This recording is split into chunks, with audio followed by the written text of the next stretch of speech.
सुप्रभात। बाबा कहते हैं, मेरे प्यारे बच्चे, आज का दिन बहुत ख़ास है तुम्हारे लिए। जिसका तुमने इतने दिनों से इंतज़ार किया वो पल अब तुम्हारे करीब है और कोई तुम्हारा बेसब्री से इंतज़ार कर रहा है। कोई अपना तुम्हारा बहुत ही करीबी, जिसका इंतज़ार तुमने भी किया और इतने दिनों तक तुमने इंतज़ार करने के बाद हाँ मुझसे बोल रहे थे, लेकिन वो चीज़ें अभी हो नहीं पा रही थी। अब समय आ गया है तुम्हारे सारे सपने सच होने का। और अब कोई गलती ऐसी मत करना जो खुशियाँ तुम्हारे करीब आकर के वापस चली जाए। जानता हूँ तुमने बहुत कष्ट सहे हैं, बहुत परेशानियाँ तुमने देखी हैं, और सब परेशानियाँ होते हुए तुम कभी निराश नहीं हुए, हताश नहीं हुए। ना ही तुमने अपना कर्म करना छोड़ा, ना ही मेरी पूजा छोड़ी, और तुम हर पल मेरे चरणों में बैठे रहे, मेरी सेवा करते रहे। तो क्या वो सब व्यर्थ जाएगा? अब वो समय मैं कह रहा हूँ ना, आ गया है। तुम उस पल के करीब हो, और जो अर्जी तुमने लगाई है ना, वो अर्जी भी तुम्हारी स्वीकार हो चुकी है। जो अभी तक तुम्हें लगा कि शायद बाबा नहीं सुन रहे, नहीं दे रहे हैं, मैंने अर्जी तुम्हारी स्वीकार कर ली। जिस काम के लिए अर्जी लगाई थी अब वो होने ही वाला है।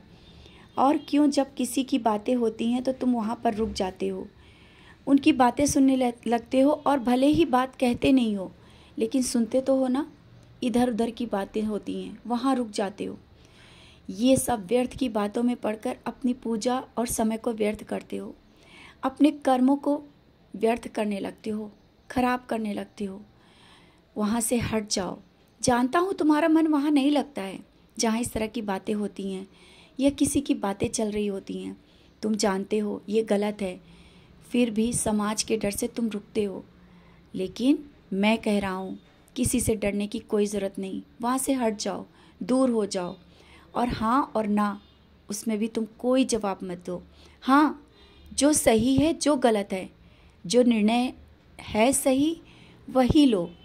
ये नहीं कि तुम किसी की तरफदारी में ही अपने समय को व्यर्थ कर दो। समझ रहे हो ना? सही फैसला लो और सही का साथ दो। गलत बोलने से और गलत लोगों से दूर रहो तो अच्छा है। क्योंकि मैं दे तो बहुत रहा हूँ, लेकिन किन्हीं कारणों से वो चीज़ें देर हो रही हैं।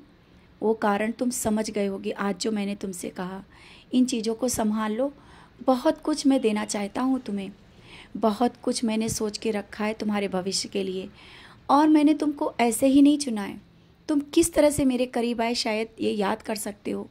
और चमत्कार की कहते हो, मैं चमत्कार दिखाता हूँ, हर पल दिखाता हूँ। मैंने कल भी दिखाया, आज भी दिखा रहा हूँ, और भी दिखाता ही रहूँगा, क्योंकि मैं अपने होने का एहसास देता हूँ। कहीं तुम भटक ना जाओ, इसलिए मैं तुम्हें पकड़ के रखता हूँ।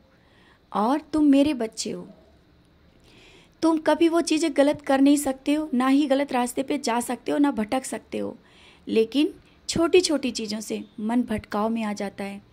तुम्हें तो लोगों को राह दिखानी है, सही रास्ता चलाना है, और सत्य राह पर चलते हुए सही राह दूसरों को भी बतानी है। मैंने इसलिए तुमको चुना है, सही मार्ग सबको दिखाने के लिए और सबका भला करने के लिए, क्योंकि मैं तुम्हें वो ऊर्जा दे रहा हूँ और दूंगा जिससे तुम लोगों का भला भी करोगे। समझ रहे हो ना? और जो तुम्हारे मन में प्रश्न उठ रहे हैं ना, आज सच्चरित्र का जो अध्याय पढ़ोगे ना, उसमें तुम्हारा जवाब मिल जाएगा। तुम अपने मन को इधर उधर से भटकाव से बचाओ।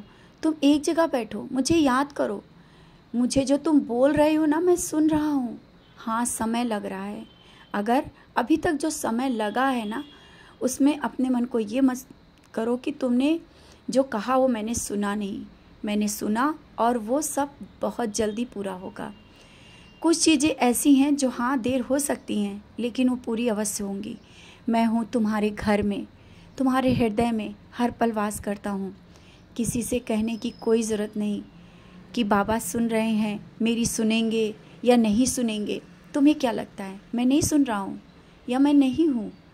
तुम्हें क्यों संशय होने लगता है?